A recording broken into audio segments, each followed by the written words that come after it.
नमस्कार, मी प्रभाकर लोंढे, खडतर प्रवास वर्तमानपत्राचा तथा खडतर प्रवास यूट्यूब चॅनलचा मुख्य संपादक। आज आपण धाराशिव शहरामध्ये जिल्हाधिकारी कार्यालयाच्या समोर उपोषण स्थळावर आलेलो आहोत। या ठिकाणी बरेचसे भ्रष्टाचाराचे प्रकरणं जिल्हाधिकाऱ्यांच्या लक्षात आणून देण्यासाठी कार्यकर्ते उपोषण करत असतात।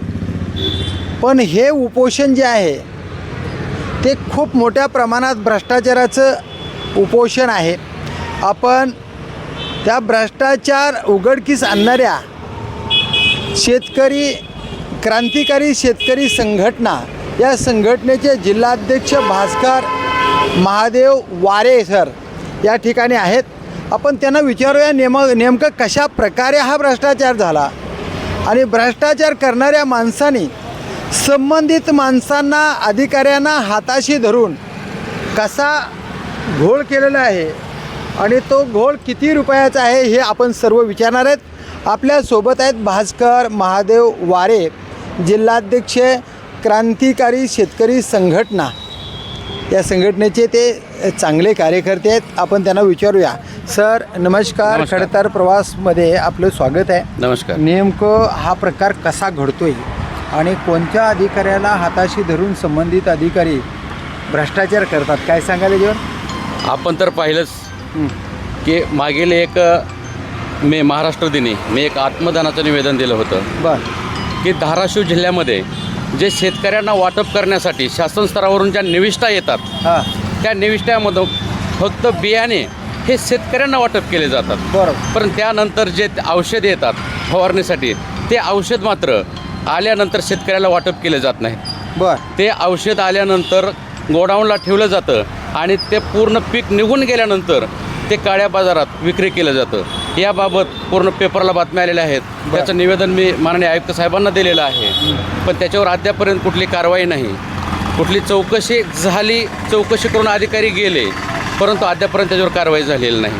दुसरा मुद्दा जो आहे, आचारसंहिता कालावधीमध्ये तालुका कृषी अधिकारी कळंब हनुमंत भागवत सरडे व आपल्या धाराशिव जिल्ह्याचे जिल्हा अधीक्षक कृषी अधिकारी यांनी आचारसंहिता कालावधीमध्ये त्यांना शेतकरी एकत्रित गोळा करण्याचे अधिकार नसताना शेतकरी एकत्रित गोळा केल्याचा बहाणा करून त्या ठिकाणी त्यांनी 4 लाख रुपये खर्च करून प्रचार केलेला आहे।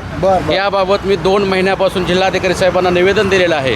4,545,045 रुपयाचा हो हा बनाव केलेलं पत्र आहे आणि एकट्या चहा पाण्यावर 95,520 रुपये खर्च केलेला आहे। एवढा मोठा खर्च मग चहा पानावर जर त्यांनी त्या काळामध्ये 95,000 रुपये खर्च केला असेल तर जिल्ह्यामधून किती शेतकरी एकत्रित केले असतील याचा अंदाज घ्या। बरोबर।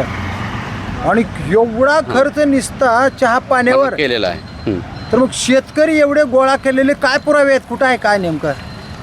त्याबाबत काही पुरावे मी माननीय जिल्हाधिकारी साहेबांना पण दिलेले आहेत आणि मी त्यांच्याकडे माहिती अधिकारात जे शेतकरी उपस्थित होते त्या उपस्थिती रजिस्टरची छायांकित प्रत मागणी केली, परंतु त्यांनी ती दिलेली नाही। त्याबाबत मला तुम्ही कार्यालयात हजर व्हा, त्या ठिकाणी आमचे शेतकरी येतील, निवडणूक निर्णय अधिकारीसुद्धा त्या स्थळी उपस्थित राहतील आणि ते तर होते का नाही हे सांगतील। म्हणजे हे सगळं सर्व संगणमतानेच केलेलं आहे। निवडणूक निर्णय अधिकारी, आचारसंहिता प्रमुख, कृषी अधीक्षकांचा हात आहे का? स्वतः कृषी अधीक्षक सुद्धा त्या फोटोमध्ये आहेत। हे फोटो मी स्वतः कलेक्टर साहेबांना दिलेले आहेत। म्हणजे ही 4,545,000 मध्ये किती रुपयाचा घोटाळा झाला असेल, काय सांगाल याच्यावर? आता आचारसंहिता कालावधीमध्ये यांना तर हे कार्यशाळा घेताच येत नाहीत, यांनी घेतलेत, परंतु 4 लाख रुपये 545 खर्च झालेला नसेल असं मला सुद्धा वाटतंय। म्हणजे अधिकाऱ्याने त्याच्यामध्ये सुद्धा काळा बाजार केलेलाच आहे। बरं। तर आता तुम्हाला कोणत्या अधिकाऱ्याला दोषी धरावं आणि त्याच्यावर योग्य ती कारवाई प्रशासनानं करावी, शासनानं त्याच्यावर वचक ठेवावा असं काय वाटतं? माझ्या मते आचारसंहिता कालावधीमध्ये हा कार्यक्रमच घेता येत नाही। आचारसंहिता घेतलेला दाखवलेला आहे। हे पत्र मला वाटते 4/2/2026 बिल मागणीचं पत्र आहे ते। बिल मागितलं, आम्ही एवढा कार्यक्रम केलेला आहे आणि त्या कार्यक्रमाचं 4,545,000 रुपये बिल मागणी आम्हाला पेड करा. हो. आणि एवढा खर्च केलाय. हो, आणि ते अशा पेड पण पद्धतीचं झालेलं पत्र आहे. आहे. हो. पेड पण झालंय. पेड पण झालेलं आहे. पण कार्यक्रम हे मला वाटत नाही बाबा 95,520 रुपये चहा पाण्याला, म्हणजे वेगवेगळ्या हे काय पुन्हा अजून काय लेवा गिफ्ट देण्यासाठी 80,225 शेतकरी त्या ठिकाणी जमले कार्यशाळेला. किती 80,025 80,025 म्हणजे शेतकरी त्या कार्यक्रमाला जमल्यानंतर त्यांना वहीन पेन हा. हे 80,000 रुपयाचे दाखवले. म्हणजे चक्क पिशवेगिरी दिसते. पिशवेगिरीच आहे. हा. आणि ह्याच्यामधून एकतर आचारसंहितेचा भंग करून हा कार्यक्रम घेतला आणि त्याच्यामध्ये भ्रष्टाचार केला. बर बर. म्हणजे तसं दोन्ही पत्र- बाजू आहेत. तसं पत्र दिले साहेबांना तुम्ही? हो, 2 महिन्यापूर्वीच मी माननीय जिल्हाधिकारी साहेबांना ते कळवलेलं आहे. हा. आचारसंहितेचा भंग करून तत्कालीन जे आचारसंहिता प्रमुख आता होते, तुम्ही 25/5/2026 ला हा, पत्र दिले. उपोषण काल हो आता याच्यात जे मागण्या केल्या ते महत्त्वाच्या मागण्या कोणकोणत्या आहेत? आपलं ह्याच्यामध्ये मत आहे की एकतर आचारसंहिता कालावधी होता, जिल्हा परिषद पंचायत समितीची आचारसंहिता चालू असताना ग्रामीण भागातील शेतकरी काही पुढारी गोळा करून ह्यांनी त्या ठिकाणी प्रचारच केलेला आहे. त्यामुळं याची लालच दाखवली तुम्हाला. हा. आणि लालच दाखवून प्रचार प्रचार करून खोटा प्रचार करून मतदान घेतलं असं म्हणायचं हो का? हो 100%. राजकारणी आहेत काही हो, संबंधित? राजकारणी आहेत अधिकारी, आणि राजकारणी अधिकारी आहेत त्याचे अधिकारी फोटो, राजकारणी त्याचे फोटो सुद्धा आपण सादर केलेले आहेत माननीय जिल्हाधिकारी साहेबांकडे. अधिकारी हो, प्रशासनातले ते अधिकारी दाखवतो राजकारणी. की तुम्हाला मी मेल, माझ्याकडे फोटो आहेत, मी मेल केलेत. कोणत्या आणि पक्षाचा प्रचार केला असं आता वाटतं? ते तसं मी नाही सांगू बरं, शकत बरं, बरं, काय. हा, हा. हम्म. पण परंतु शेतकऱ्याला लालूच दाखवून मतदान घेण्याचा कारभार यांनी केलेला आहे, प्रशासकीय अधिकाऱ्याच्या माध्यमातून झालेला आहे. राजकीय माणसांनी लावून देऊन हो, हे केलाय असं म्हणायचं का तुम्हाला? 100%. 100%. म्हणजे राजकीय हो. माणसाचं त्याच्यावर वर हस्त आहे म्हणून तर हे कारवाईला विलंब होत आहे साहेब. बर बर मग बर मला सांगा, तुम्ही 2 महिन्यापूर्वी मी तक्रार दिली, ती निकाली काढून टाकायला पाहिजे. बरोबर आणि जर माझी चुकीची असेल तर त्यांनी माझ्यावर गुन्हा दाखल करून माझं उपोषणच नोटवावं, ही माझी अपेक्षा आहे. बर बर बर. हो, आता ह्याची दखल घेण्यासाठी आज चालू केले तुम्ही. माझं उपोषणाचा आज 2रा दिवस आहे. आणखी मला पत्रव्यवहार नाही, कोण भेटे आले? कोणी नाही. तुम्ही पावसात असंच बसणार? हो, आता इथंच पाऊस आहे. वगैरे. दोन वारा पाऊस सगळ्या गोष्टी जोपर्यंत कारवाई होत नाही किंवा हे माझी तक्रार निकाली काढत नाही तोपर्यंत मी या ठिकाणी बसणार आहे. बर बर. या ठिकाणी जर मला नाही मिळाला तर मी माननीय राज्य निवडणूक आयुक्त मुंबई या ठिकाणी उपोषण करून मी न्यायच घेणार आहे. बर. पोलीस डिपार्टमेंटला पत्र दिले? आनंद हो, पोलीस डिपार्टमेंटला दिलेलं आहे. ते येतात, त्यांची म्हणजे भेट आहे. बर. डॉक्टर त्यांचं लक्ष दवाखाना आहे? हो आहे. बर. हो. 2 दिवस झाले तुम्हाला? हो, 2 दिवस झाले. आता पण काय मागे? जिल्हाधिकारी कार्यालयाचा अद्यापर्यंत कोणीही व्यक्ती आपल्याकडे आलेला नाही. बर. हं. आता काय आव्हान करणार तुम्ही? आता एकच आव्हान आहे की जोपर्यंत यावर कारवाई होत नाही आणि तक्रार निकाली काढली जात नाही तोपर्यंत माघार नाही. हो. अरे वा.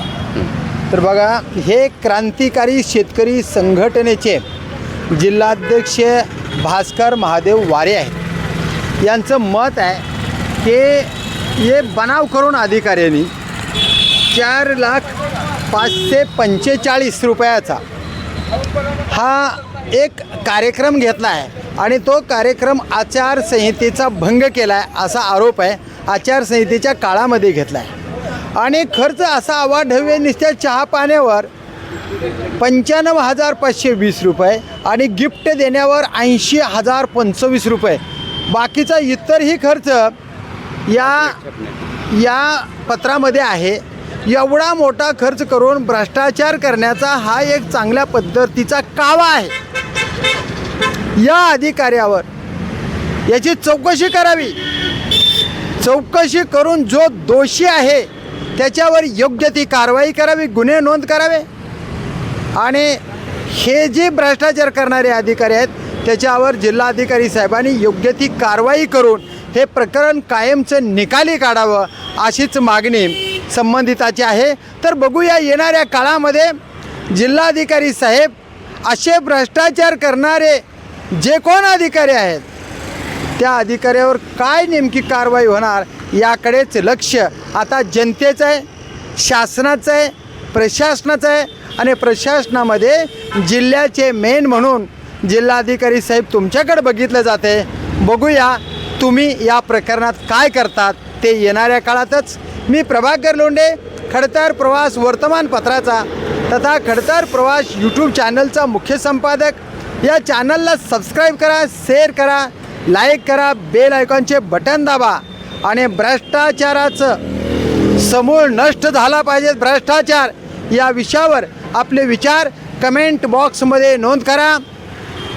आपल्या प्रतिक्रिया कळवा. धन्यवाद. धाराशिवकर. जय हिंद, जय महाराष्ट्र.